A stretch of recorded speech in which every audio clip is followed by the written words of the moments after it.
దేవుని ప్రియులకు శుభములు. ఈ దినమందు దేవుని వాక్యాన్ని చదువుకుందాము.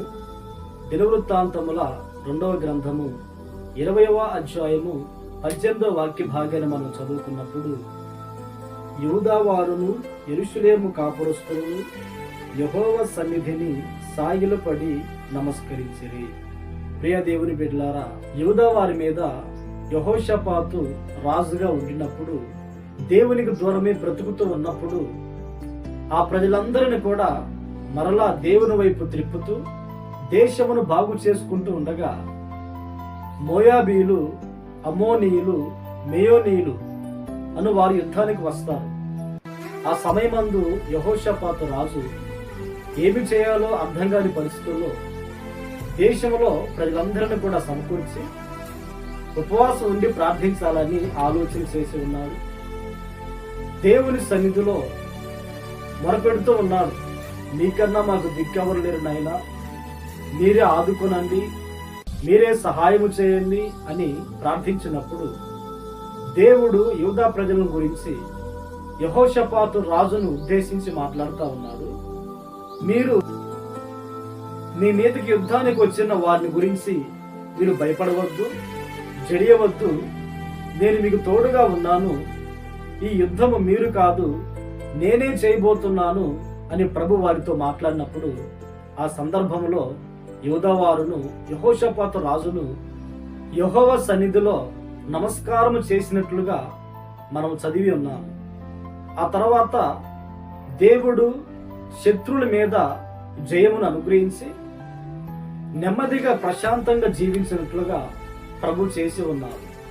ఈ మాటలు వింటున్న ప్రియ దేవుని బిడ్డలారా, ఈ లోకంలో మనం బ్రతుకుతూ ఉండగా ఎన్నో పోరాటాలు, ఎన్నో యుద్ధాలు మనం ఎదుర్కొంటూ ఉన్నాము.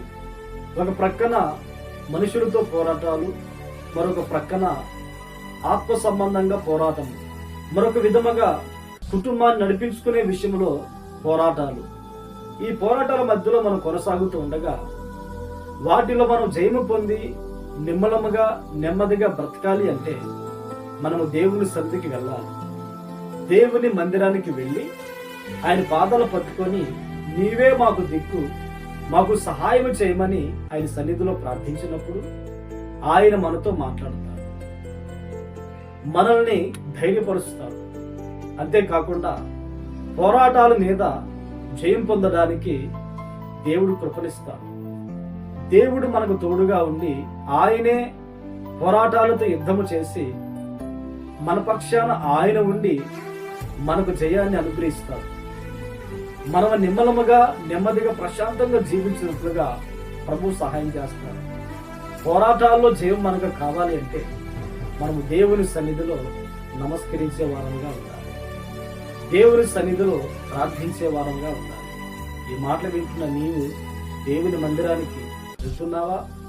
వెళ్ళిన నీవు ఆయన సన్నిధిలో ప్రార్థిస్తున్నావా?